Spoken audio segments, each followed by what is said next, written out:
Hello students, this is BSI academy classes. BSI academy के इस online platform पर आप सभी लोगों का एक बार फिर से बहुत सारा स्वागत है। तो यूजीसी नेट के इतिहास बनाना है ना। अंतिम एक महीने में इतने ज्यादा प्रैक्टिस क्वेश्चंस लगा लेना है, इतने ज्यादा क्वेश्चनों की प्रैक्टिस कर लेना है कि किसी भी हालत में लाइब्रेरी साइंस का आपका नेट जेआरएफ रुकना नहीं चाहिए। तो हमारी डेली प्रैक्टिस सीरीज में आप सभी लोगों का एक बार फिर से बहुत सारा स्वागत है। आई थिंक 12 या 13 आज की जो क्लास का सेशन है हमारा 12वां या 13वां होगा। बहुत सारे स्टूडेंट्स मुझे रोज कमेंट करते हैं, तो वीडियो की स्टार्टिंग में एक बार मैं फिर से बता देता हूं, ये सीरीज आप सभी लोगों के लिए दोस्तों कंप्लीटली फ्री रहने वाली है। ये वीडियो कंप्लीट आपको यूट्यूब पर मिल जाएंगी और इसकी जितनी भी पीडीएफ जो है ना, वो सारी की सारी पीडीएफ आपको टेलीग्राम चैनल पर मिल जाएंगी। तो इससे रिलेटेड अगर आप पीडीएफ चाहते हो तो जाके टेलीग्राम चैनल पर ले लो। क्लियर। और सारी वीडियो आपको कंप्लीट फ्री होगी। जितने भी हमारे पेड के स्टूडेंट्स हैं वो लोग टेंशन मत लो, जो उनका कोर्स का मॉड्यूल है वहां पर यूट्यूब क्लास बना के एक ऐसा मॉड्यूल बना दिया जाएगा, उसमें इन सबकी लिंक मिल जाएगी। तो आप डायरेक्ट अगर जाओगे तो आपको ये डायरेक्ट रीडायरेक्ट कर देगा यूट्यूब पर। क्लियर। तो चाहे वो पेड का हो अनपेड का हो, ये सीरीज तो हमारे लिए फ्री रहने वाली है। अभी भी यहां पर 30 दिन बचे हैं। अगर ऐसे विद्यार्थी जो यहां पर लाइब्रेरी साइंस के लिए यहां पर किसी को भी फियर आ रहा है, कुछ भी आ रहा है, ठीक है, तो बीएसआई एकेडमी का कंप्लीट बूस्टर डोज आप लोग ज्वाइन कर लो। उस बूस्टर डोज में आपको एक महीने में मैक्सिमम मैराथन्स वगैरह, मॉक टेस्ट वगैरह, लाइव क्लासेस, टीचर के साथ इंटरेक्शन, सारी चीज मिल जाएंगी। होगा उससे ये कि आपका जितना भी जो डाउट है वो सारे के सारे डाउट्स खत्म हो जाएंगे। एग्जाम में कम टाइम में कैसे पढ़ना है वहां पर आपको कंप्लीटली मिल जाएगा देखने को। ठीक है, टाइम कम है लेकिन इतना भी कम नहीं है कि यहां पर नेट क्लियर नहीं किया जा सकता। ठीक है, लोग जॉब के साथ तक क्लियर करते हैं। ऐसे इस सेशन के बाद मैं आप लोगों के लिए वीडियो लेकर आऊंगा जिन्होंने जॉब वगैरह के साथ में यहां पर लाइब्रेरी साइंस में अपना नेट क्लियर किया, जेआरएफ क्लियर किया। तो नेट जेआरएफ लोग यहां पर जॉब के साथ साथ भी क्लियर करते हैं, तो उस चीज को दोस्तों बिल्कुल भी मत सोचना। ठीक है, तो चलते हैं दोस्तों हम क्वेश्चन नंबर फर्स्ट पे। आज क्वेश्चन थोड़े से सॉफ्ट लग सकते हैं आपको as comparative to other sessions. ठीक है, आज वो क्वेश्चन है जो डायरेक्टली फैक्चुअल बेसिस ज्यादा है, क्योंकि ऐसा नहीं है कि यहां पर पेपर जो एनटीए के द्वारा लिया जाता है उसमें सारे के सारे क्वेश्चन कॉन्सेप्चुअली होते हैं। ठीक है, कुछ क्वेश्चंस जो है वो आपको एनटीए फैक्चुअल बेस्ड क्वेश्चन भी पूछता है, तो कॉन्सेप्चुअल के साथ फैक्चुअल बेस्ड क्वेश्चन भी हमारे लिए जरूरी है। और अगर आप एनटीए के लगभग यहां पर अगर आप बीएसआई एकेडमी का यहां पर कोर्स वो डाउनलोड कर लो, वेबसाइट पर जाओ, वहां पर आप कोर्स मॉड्यूल में जाओगे तो आपको लास्ट 10 ईयर्स के एनटीए यूजीसी नेट के डिटेल सॉल्यूशन पेपर के मिल जाएंगे सभी के। अब मैं बताना क्या चाह रहा हूं आप लोगों को, मेन इंपोर्टेंट, कि यहां पर उन डिटेल सॉल्यूशन को जब आप 5 से 10 साल में देखोगे तो उनका कुछ फिक्स पैटर्न है। ठीक है, हर एक एग्जाम को दोस्तों डिकोड करने का एक फिक्स पैटर्न होता है। अगर आप उनके प्रीवियस ईयर के क्वेश्चन पेपर को देखोगे, कोई भी क्वेश्चन पेपर को बनाते समय उसका सिलेबस, प्रीवियस ईयर के पैटर्न और अपकमिंग या आने वाली चीजों में ट्रेंडिंग्स क्या चल रहा है, उनको जोड़ के आपका कोई भी पेपर बनाया जाता है। ठीक है, तो उसमें से कुछ फैक्चुअल बेस्ड क्वेश्चन ऐसे होते हैं जो आते हैं, कॉन्सेप्चुअल आपके थोड़े टफ कर दिए जाते हैं, ऑप्शंस आपके और क्लोज कर दिए जाते हैं। एनटीए का अगर आप पेपर समझोगे तो आप देखोगे क्वेश्चन वहां पे लेंदी होते हैं, क्वेश्चन शॉर्ट नहीं होते, क्वेश्चन लेंदी होते हैं। वहीं पर ऑप्शंस में ऐसा घुमा देगा A and B only, B C A, C and D only, all of the above. Options बहुत ज्यादा कंफ्यूजिंग होते हैं और ऑप्शंस कॉन्सेप्ट के आधार पर कभी भी एक नहीं होता। क्लियर। चलो वो तो सब हो गया, तो आज हम यहां पर कुछ सरल क्वेश्चन भी करेंगे जो फैक्चुअल बेस्ड क्वेश्चन है। आज के जो क्वेश्चन है वो फैक्चुअल बेस्ड क्वेश्चन है, ये भी आप लोगों के बहुत ज्यादा एग्जाम में आते हैं। सबसे पहला क्वेश्चन है, पेटेंट सूचना प्रणाली कहां पर स्थित है? जो पेटेंट इंफॉर्मेशन सिस्टम है ना, वो कहां पर लोकेटेड है? ठीक है, सबसे पहले समझो जो दोस्तों पेटेंट इंफॉर्मेशन सिस्टम है ना, पेटेंट इंफॉर्मेशन सिस्टम इंडिया के अंदर, पेटेंट इंफॉर्मेशन जो सिस्टम है वो इंडिया के अंदर, इंडिया में पेटेंट रिलेटेड इंफॉर्मेशन प्रोवाइड करता है। इंडिया में पेटेंट रिलेटेड, इंडिया में पेटेंट रिलेशन इंफॉर्मेशन प्रोवाइड करता है फॉर एग्जाम्पल पेटेंट को सर्च करना, फॉर एग्जाम्पल पहला पेटेंट सर्च करना, दूसरा यहां पर पेटेंट अवेयरनेस, तीसरा यहां पर patent documentation,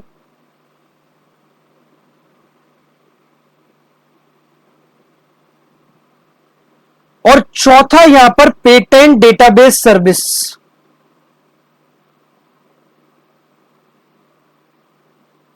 patent database service ये सारी की सारी यहां पर जो इंडिया में पेटेंट रिलेटेड प्रोवाइड करने का काम करता है। अब इसकी स्थिति कहां है, लोकेशन कहां है, अवस्थिति कहां है?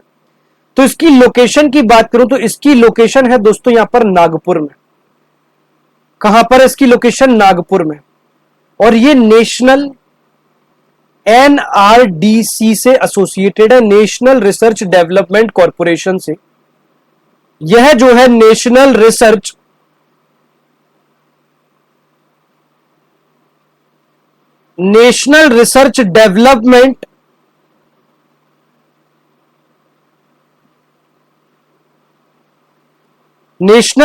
डेवलपमेंट कॉरपोरेशन से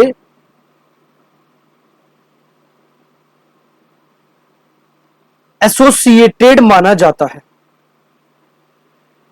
यहां पर स्टूडेंट पेटेंट इंफॉर्मेशन सिस्टम, यहां पर जो स्टूडेंट है ना, पेटेंट इंफॉर्मेशन सिस्टम यानी पीआईएस जो है, उसका मेन ऑब्जेक्ट है यहां पर पेटेंट रिलेटेड इंफॉर्मेशन को प्रोवाइड करना। ठीक है, लोकेशन कहां पर है? इसका नागपुर में है। ठीक है, कहां करेक्ट आंसर होगा? नागपुर। ठीक है, अच्छा और यहां पर लोकेशन और बता देता हूं, जैसे नेक्स्ट आपका पेटेंट का पूछ लिया, सपोज करो आपका इन्फिलिवनेट का पूछ लिया जाए, इंफॉर्मेशन लाइब्रेरी नेटवर्क इसका गांधीनगर में है। कहां पर है? इसका गांधीनगर में है। सपोज करो नेक्स्ट आपका डेलनेट का पूछ लिया जाए, डेलनेट का कहां पर है? डेलनेट का न्यू दिल्ली में है। डेलनेट का न्यू दिल्ली में है। पेटेंट का कहां पर है? तो पेटेंट का नेटवर्क यहां पर नागपुर में है। क्लियर? तो पेटेंट सूचना प्रणाली कहां पर स्थित है? नागपुर में स्थित है। क्वेश्चन नंबर सेकंड पे चलते हैं। What is epilogue in thesis? Epilogue का मतलब थीसिस में क्या होता है बताओ? एपिलॉग पता है? एपिलॉग का यहां पर थीसिस में कहते हैं कंक्लूडिंग सेक्शन। एपिलॉग को थीसिस में यहां पर कहते हैं कंक्लूडिंग सेक्शन और एंडिंग पार्ट। कंक्लूडिंग सेक्शन और एंडिंग पार्ट यहां पर एपिलॉग को कहा जाता है। ठीक है, जब भी आप यहां पर थीसिस लिखते हो, जब भी आप यहां पर डिसर्टेशन लिखते हो, थीसिस लिख रहे हो, डिसर्टेशन लिख रहे हो, थीसिस डिसर्टेशन में मेन एपिलॉग जो होता है, जिसे हम मेन एपिलॉग की बात करते हैं। ठीक है, मेन एपिलॉग जो होता है जिसे हम फाइनल कंक्लूजन के नाम से भी जानते हैं, मेन एपिलॉग कह लो या फिर जिसे हम फाइनल कंक्लूजन के नाम से भी जानते हैं, या फिर वो हमारे एंडिंग रिमार्क्स को, या फिर वो हमारे एंडिंग रिमार्क्स को प्रेजेंट करता है, उसे हम कहते हैं दोस्तों यहां पर फाइनल चैप्टर, यानी कि अंतिम चैप्टर या अंतिम अध्याय। ठीक है, जब भी हम किसी थीसिस को या फिर डिसर्टेशंस को, जब भी हम किसी थीसिस को या फिर डिसर्टेशन को स्टार्ट करते हैं, तो उसका जो फर्स्ट पेज का चैप्टर होता है, जो उसका फर्स्ट पेज का चैप्टर होता है ना, फर्स्ट चैप्टर, उसे हम हमेशा कहते हैं इंट्रोडक्शन।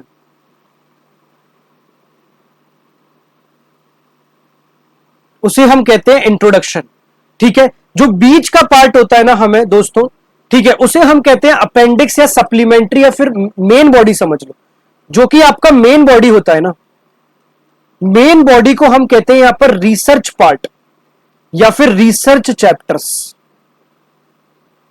मेन बॉडी को हम कहते हैं रिसर्च पार्ट या फिर रिसर्च चैप्टर। ठीक है, और जो एपिलॉग जो होता है, एपिलॉग को हम कहते हैं दोस्तों यहां पर फाइनल कंक्लूजन। फाइनल कंक्लूजन या फिर एंडिंग पार्ट, इसे हम कहते हैं एपिलॉग को। ठीक है, तो जितने भी स्टूडेंट्स हैं, थीसिस का फाइनल कंक्लूडिंग जो पार्ट होता है वो एपिलॉग कहता है, जिसे हम फाइनल पार्ट भी कहते हैं, अंतिम चैप्टर भी कहते हैं। यह एक तरीके से जो भी आपके द्वारा की गई रिसर्च है उस रिसर्च का क्लोजर प्रोवाइड करता है, उस रिसर्च का क्लोजर प्रोवाइड करता है। क्लियर है? यहां तक किसी को कोई भी डाउट हो तो बताओ। नहीं है ना यहां तक किसी को कोई भी डाउट? चलो नेक्स्ट क्वेश्चन पे चलते हैं। Conservative, moderate and liberal theories of reference service were propounded bye. ठीक है, संदर्भ सेवा के रूढ़िवादी, मध्यम और उदारवादी सिद्धांत किसके द्वारा प्रतिपादित किया गया था? बताओ। रेफरेंस सर्विस यहां पर जो है वो किसके द्वारा यहां पर प्रतिपादित किया था? सबसे पहले दोस्तों जो जेम्स आई वायर है ना, जेम्स आई वायर, इन्होंने रेफरेंस सर्विसेज के लिए, इन्होंने रेफरेंस सर्विस के लिए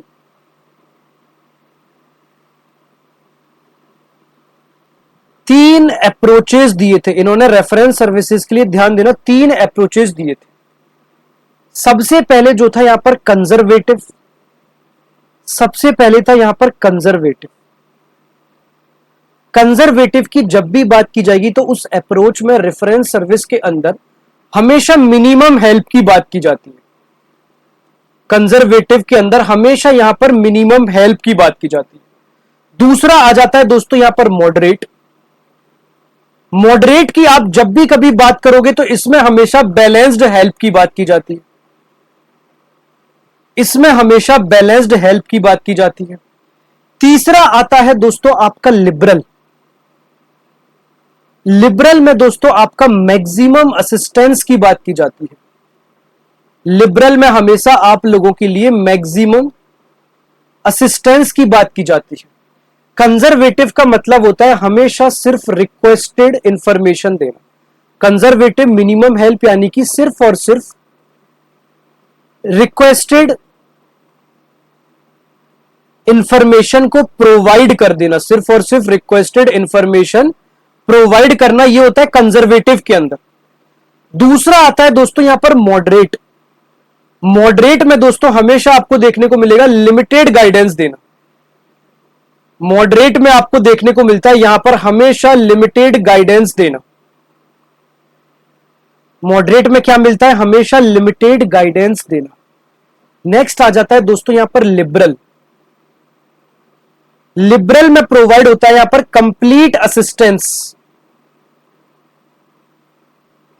लिबरल में ऑलवेज मिलेगा यहां पर कंप्लीट असिस्टेंस को प्रोवाइड करना। जेम्स आई वायर जो थे इन्होंने रेफरेंस सर्विसेज को तीन कैटेगरीज में डिवाइड किया था। पहला कंजर्वेटिव, दूसरा मॉडरेट और तीसरा लिबरल। यही आपको पूछा गया है। जो यूजर को असिस्टेंस के आधार पर या जो यूजर को नीड के आधार पर अलग अलग लेवल को एक्सप्लेन करने के लिए यूज किया जाता है। करेक्ट। तो इसका आंसर जो बनेगा यहां पर ऑप्शन नंबर बी बनता है। हिंदी में भी समझ लो। चले नेक्स्ट क्वेश्चन पे, क्वेश्चन नंबर 4 पे। चलो क्वेश्चन नंबर 4 है दोस्तों, which of the following is an example of micro blogging. निम्नलिखित में से कौन सा माइक्रो ब्लॉगिंग का उदाहरण होता है? सबसे पहले समझो आजकल बहुत ट्रेंड है ना ब्लॉगिंग। अब आखिरकार ये ब्लॉगिंग और माइक्रो ब्लॉगिंग का मतलब क्या होता है? बहुत ट्रेंड है, बहुत जल्दी ये ट्रेंड होती है। माइक्रो ब्लॉगिंग का जो मतलब है दोस्तों, सबसे पहले किसी भी इंफॉर्मेशन को शॉर्ट मैसेजेस के आधार पर प्रोवाइड कर देना। किसी भी इंफॉर्मेशन को शॉर्ट मैसेजेस के आधार पर प्रोवाइड कर देना, उसे हम कहते हैं माइक्रो ब्लॉगिंग। दूसरा, किसी भी इंफॉर्मेशन के बारे में इंस्टेंट अपडेट्स देना। किसी भी इंफॉर्मेशन के बारे में इंस्टेंट अपडेट्स प्रोवाइड करना। वर्तमान में अगर आप देख रहे हो कॉकरोच जनता पार्टी कितना ट्रेंडिंग में चल गया। चीफ जस्टिस ऑफ इंडिया जो सूर्यकांत कुमार जी थे, ठीक है, honourable chief justice of India जो थे, उन्होंने एक यहां पर स्टेटस दिया था। उसके बाद जो युवाओं का यहां पर रोष निकला है, वो कितनी बड़ी यहां पर एक पार्टी बन के निकल गई। ठीक है। तीसरा है दोस्तों यहां पर small content sharing. Small content sharing ये सारी की सारी चीजें यहां पर माइक्रो ब्लॉगिंग का उदाहरण मानी जाती है। ठीक है, जैसे एग्जाम्पल अगर आप देखोगे तो ट्विटर क्या है, ट्विटर है क्या, ट्विटर हैंडल से मोदी जी ने ट्वीट कर दिया, ट्विटर हैंडल से वर्तमान में सलमान खान ने बहुत सारे कमेंट कर दिए, जो चल रहा है ट्रेंडिंग में अगर आप देखोगे। तो माइक्रो ब्लॉगिंग यानी कि शॉर्ट मैसेजेस का ध्यान देना, इंस्टेंट अपडेट्स के बारे में देखना और स्मॉल कंटेंट शेयरिंग के बारे में यहां पर इंफॉर्मेशन प्रोवाइड करना, इसे हम कहते हैं यहां पर माइक्रो ब्लॉगिंग, इसे हम कहते हैं यहां पर माइक्रो ब्लॉगिंग। ठीक है, अब ब्लॉगिंग और माइक्रो ब्लॉगिंग में डिफरेंस क्या है?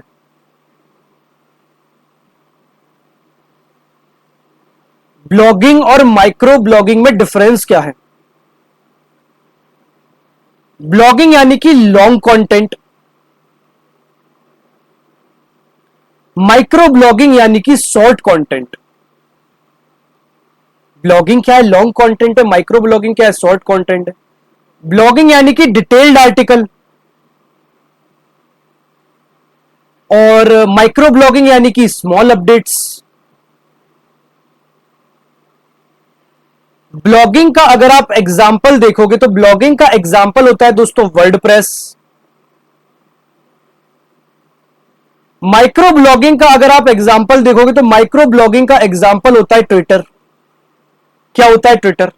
तो ट्विटर हमेशा माइक्रो ब्लॉगिंग का बेस्ट एग्जाम्पल माना जाता है, क्योंकि यहां पर जो यूजर्स होते हैं वो हमेशा शॉर्ट मैसेजेस,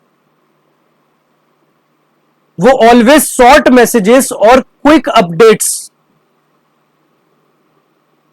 और हमेशा क्विक अपडेट्स को शेयर करते हैं, उसे हम कहते हैं माइक्रो ब्लॉगिंग। क्लियर है? चले क्वेश्चन नंबर 5 पे। Research in progress database developed by INFLIBNET is known as. बताओ। इन्फिलिवनेट द्वारा विकसित, अभी इन्फिलिवनेट का मैंने आपको बताया था ना हेडक्वार्टर, जैसे हमने नागपुर में पेटेंट का पढ़ा था, इन्फिलिवनेट गांधीनगर पढ़ा था।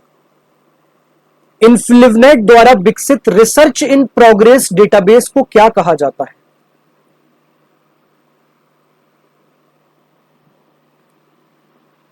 इन्फिलिवनेट द्वारा विकसित दोस्तों रिसर्च इन प्रोग्रेस डेटाबेस को कहा जाता है यहां पर शोध गंगोत्री। क्या करता है शोध गंगोत्री? जितने भी यहां पर रिसर्च स्कॉलर्स होते हैं,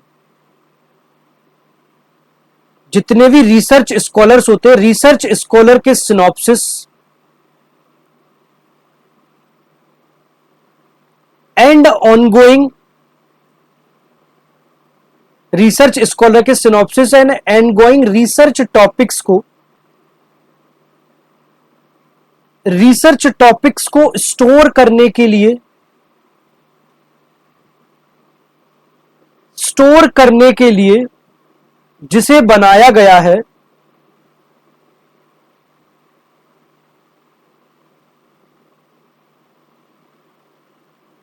वो है इन्फिलिवनेट।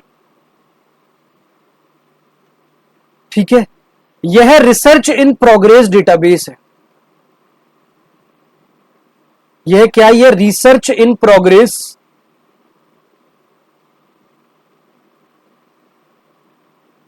यह रिसर्च इन प्रोग्रेस डेटाबेस है। ठीक है, अब इसका डिफरेंस क्या होता है? जैसे सबसे पहले अगर आप शोधगंगा मानोगे तो शोधगंगा यहां पर सबमिटेड थीसिस हो गया।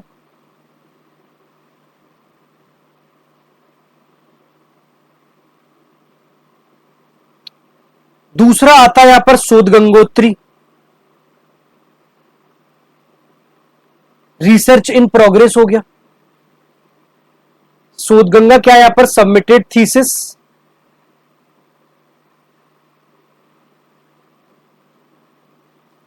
शोध गंगोत्री क्या है? रिसर्च इन प्रोग्रेस डेटाबेस इन्फिलिवनेट के द्वारा। ठीक है, वैद्यानी क्या है? यहां पर थीसिस प्रोजेक्ट है।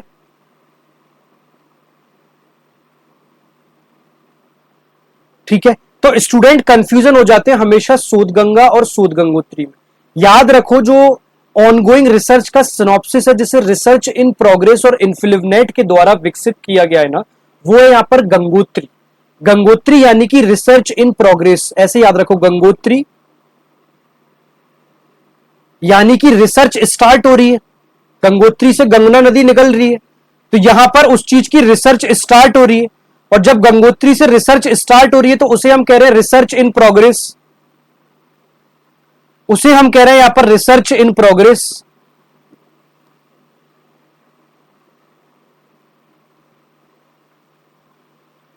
क्वेश्चन नंबर 6 पे आ जाओ। Which of the following consortium supports e-resources exclusively for health science? ठीक है, which of the following consortium supports e-resources exclusively for health science? health science library and information network की आप बात कर रहे हो। हेलीनेट का यहां पर फुल फॉर्म है हेल्थ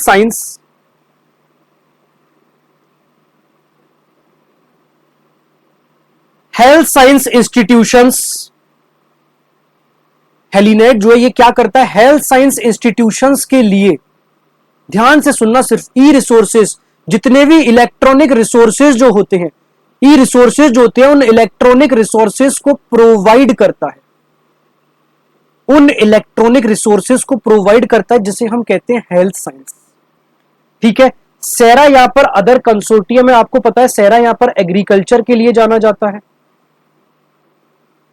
ठीक है, हेलीनेट हेल्थ साइंस के लिए जाना जाता है। ठीक है, एनकेआरसी है जो एक प्रकार का साइंटिफिक इंस्टीट्यूशन है। ठीक है, एनकेआरसी जो एक प्रकार का साइंटिफिक इंस्टीट्यूशन है। जो फोर्सा है वो फोर्सा 1980 के दशक में शुरू हुआ था और यह इंफॉर्मेशन के प्रचार प्रसार के लिए, इंफॉर्मेशन के प्रचार प्रसार के लिए जाना जाता है। इंफॉर्मेशन के प्रचार प्रसार के लिए इसको जाना जाता है।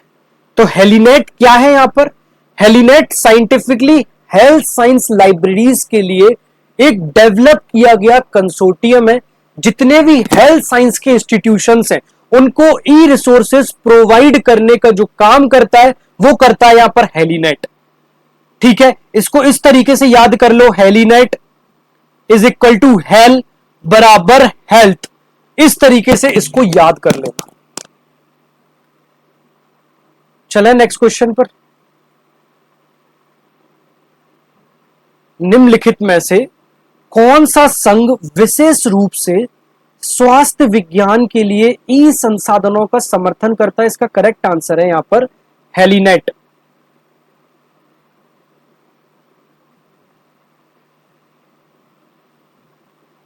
क्वेश्चन नंबर 7 है दोस्तों, Infoterra is a global environmental information network of. Infoterra is a global environmental information network of. Infoterra किसका वैश्विक पर्यावरण सूचवर्क नेटवर्क है? दोस्तों अगर इन्फोटेरा की बात करो तो यह जो है ना इन्वायरमेंटल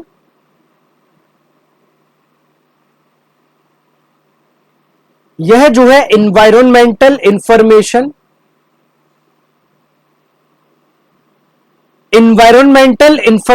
शेयरिंग नेटवर्क था। इन्वायरमेंटल इंफॉर्मेशन शेयरिंग नेटवर्क था और इसको जो डेवलप्ड किया गया था, इसको जो डेवलप्ड किया गया था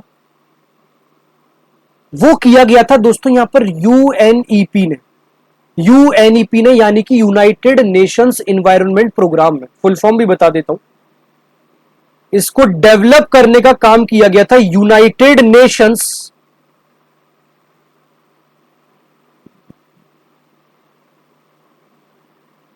एनवायरनमेंट प्रोग्राम के द्वारा इसको डेवलप करने का काम किया गया था।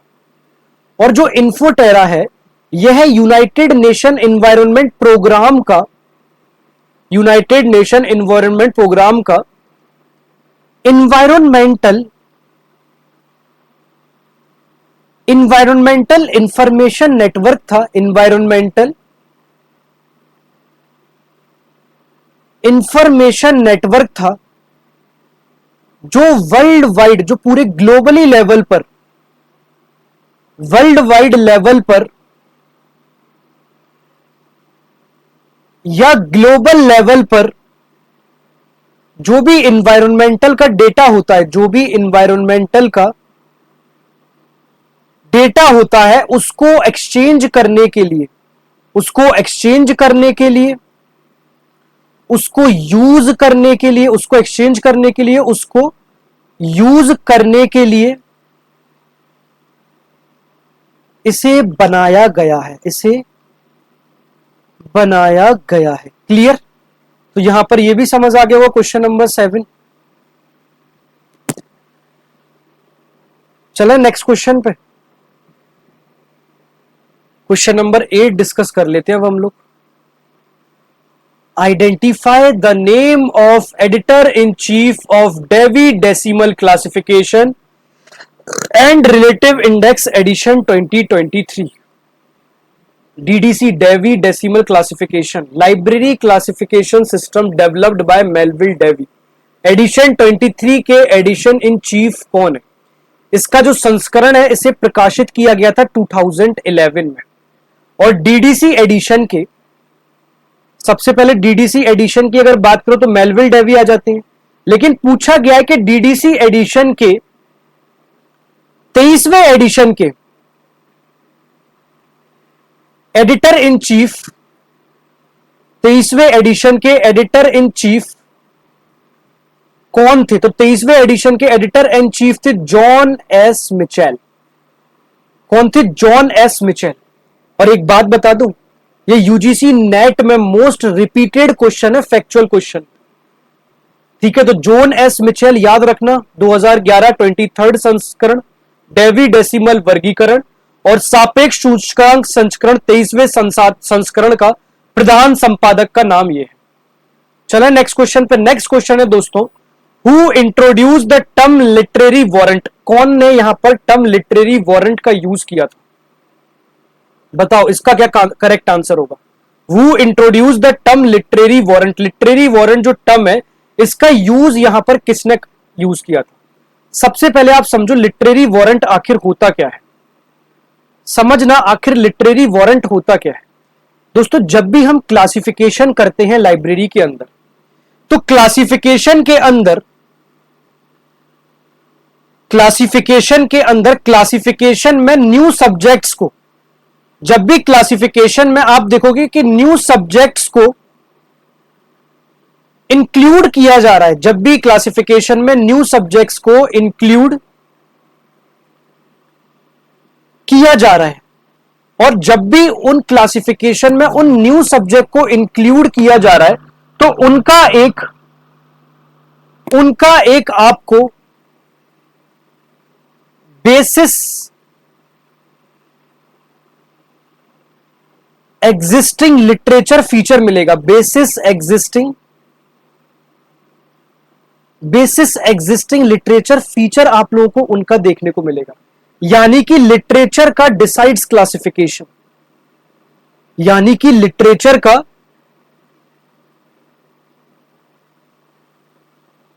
डिसाइड्स क्लासिफिकेशन आप लोगों को देखने को मिलता है। और इस लिटरेचर के डिसाइड्स क्लासिफिकेशन में ये कॉन्सेप्ट किसने दिया था? तो ये कॉन्सेप्ट दिया था वाइंदाम हुल्मे ने। ठीक है, अगर किसी टॉपिक पर लिटरेचर सपोज करो अवेलेबल है तो तभी उसको क्लासिफिकेशन स्कीम में पीस मिलेगा, अदरवाइज उसको क्लासिफिकेशन स्कीम में पीस नहीं मिलेगा। लिटरेरी वारंट का मतलब होता है कि कोई भी सब्जेक्ट को, लिटरेरी वारंट का मतलब होता है कि कोई भी सब्जेक्ट को क्लासिफिकेशन में तब इंक्लूड किया जाता है जब उस सब्जेक्ट पर लिटरेचर अवेलेबल हो। करेक्ट आंसर है ऑप्शन नंबर बी। साहित्यिक वारंट शब्द किसने दिया था? तो विंदम हुल्मे ने यहां पर दिया था। क्लियर? चलो नेक्स्ट क्वेश्चन पर चलते हैं। Question number 10, ISBD was created and is maintained by. ठीक है, ISBD की दोस्तों फुल फॉर्म है इंटरनेशनल स्टैंडर्ड बिब्लियोग्राफिक डिस्क्रिप्शन। क्या फुल फॉर्म है?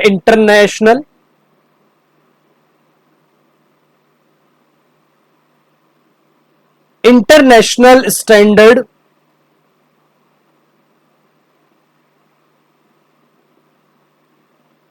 बिब्लियोग्राफिक डिस्क्रिप्शन जो है वो इसकी फुल फॉर्म है। अब इसका पर्पस क्या है? इसका दोस्तों पर्पस है बिब्लियोग्राफिक रिकॉर्ड्स को इंटरनेशनली स्टैंडर्डाइज करना।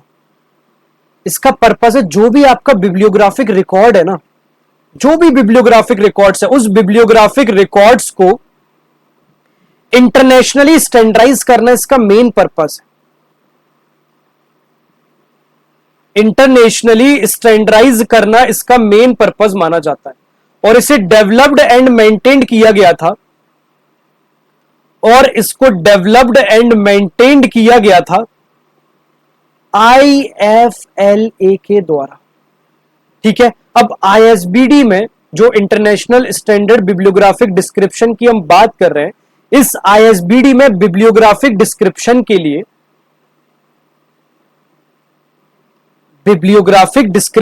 लिए कुछ स्टैंडर्ड्स दोस्तों सेट किए गए हैं। जैसे कि नंबर 1 यहां पर टाइटल हो गया, नंबर दोस्तों इसका एडिशन का हो गया, नंबर 3 दोस्तों इसका पब्लिकेशन हो गया, नंबर 4 इसका फिजिकल डिस्क्रिप्शन हो गया, और नंबर 5 इसका सीरीज हो गया। तो ISBD international standard bibliographic description एक स्टैंडर्ड है, और इसको मेंटेन करने का काम करता है IFLA। ठीक है, तो आज का दोस्तों सेशन हम यही कंप्लीट करेंगे। फैक्चुअल बेस्ड क्वेश्चन था, तो हो सकता है थोड़ा सा वीडियो आपका कम टाइम पीरियड का रहा होगा, क्योंकि जितने भी क्वेश्चन थे इसमें ज्यादातर आज फैक्चुअल बेस्ड क्वेश्चन थे। तो आज की क्लास को दोस्तों हम यही वाइंड अप करेंगे। तब तक के लिए बाय बाय, टेक केयर, जय हिंद दोस्तों।